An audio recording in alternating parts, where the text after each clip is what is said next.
A superhero and his arch-nemesis always have a very strong yin-yang thing going on, and in the case of the Flash, it's easy to jump to the conclusion that Flash's opposite is, well, by name, the Reverse Flash. But that actually isn't the case, because the Flash's true arch-nemesis is Captain Cold? Captain Cold, aka Leonard Snart, hails from an abusive childhood. Leonard and his sister Lisa took refuge with their grandfather who ran an ice cream truck because, of course he did. In these formative years, Leonard and Lisa took to petty crimes and bullying other children, but at the age of 18, Leonard left home and truly started his life of crime. He wasn't Captain Cold quite yet, but after his first run-in with the Flash, he realized that he was going to need a little power of his own if he wanted to storm Central City. Snart studied the Flash's speed looking for a weakness, and found an iceberg of a solution. Lynn designed his signature cold gun, which contrary to popular belief, doesn't shoot ice. Instead, it uses radiation to create cold fields of absolute zero temperatures, slowing everything to a halt. It's still a freeze ray though. I don't care what Captain Cold says, it's clearly a freeze ray. Now that he's packing some heat, or in this case, cold,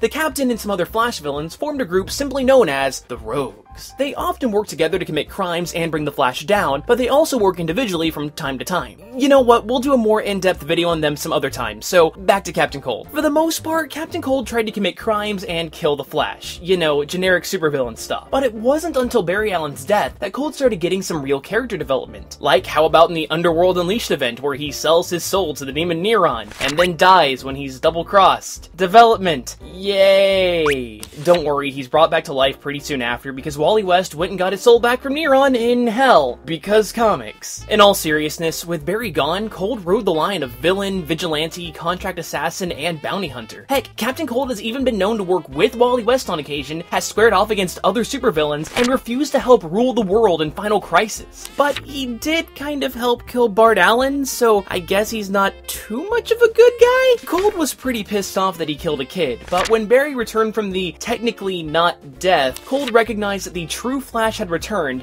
and snapped right on back to his old ways. This is all, of course, until Captain Cold's successor from the future, Commander Cold, comes back in time to prevent a murder, but that really doesn't matter because Flashpoint happened. Comics sure are fun, aren't they, folks? Rebooted into the New 52, we're introduced to a Captain Cold with metahuman ice powers, but it's soon revealed that this Leonard Snart actually shares a similar origin and early supervillain career as his pre-52 predecessor. The only difference is that this time, the Rogues managed to encode their weapons into their DNA, meaning that Snart no longer had to rely on his cold gun since he could shoot ice from his hands. Yet this is a blessing and a curse, because any beer he holds instantly freezes in his hands. Truly, this is the worst setback of all time for freaking superpowers. Fun fact, the only alcoholic beverage that Captain Cold can drink is a fruity cocktail that Barry Allen whipped up when he was working at a criminal hotspot to spy on his enemies. Since the drink has an extremely low freezing point, it wouldn't turn to ice when Cold tried to drink it. Not too long after, the Rogues took a backseat in the Flash comic so that it could focus on other villains, but they did pop up in the big event Forever Evil. The event itself is a lot like Final Crisis. Super powerful bad guys come to Earth, unite all the other bad guys, the Rogues don't want to join in, and the super bad dudes hunt them down. During this time, Deathstorm, an evil alternate universe version of Firestorm, untangles Cold's DNA, removing the Cold gun and taking away his powers. Despite this setback though, Snart still ends up helping save the day. Because of his heroism in Forever Evil, Snart is hired by Lex Luthor as the head of security for LexCorp, which apparently he might be planning to rob some point down the road. This sort of makes him a member of the Justice League since he frequently tags along with Lex whenever he needs help. As of right now, that's the status quo, because he's pretty much vanished while the Justice League is off fighting in the Darkseid War. Oh, and in case you're wondering, why didn't you talk about him in the Legends of Tomorrow comic? As of this recording, that's never actually been a comic, and it's totally original to the Arrowverse. I didn't talk about it because it doesn't exist. Please don't leave a stupid comment about it, but I know you're going to anyway, so whatever. If you want to read about Captain Cold for yourself, I'd recommend checking out The Flash, The Rogue War, the New 52 Flash, Rogues Rebellion, and the one-off issue Absolute Zero. That's number 182. So what member of the Rogues do you want me to talk about next? Heatwave or Weather Wizard? Click or comment to cast your vote. Also, if you want to know more about the Reverse Flash, Professor Zoom, just click on this video right here.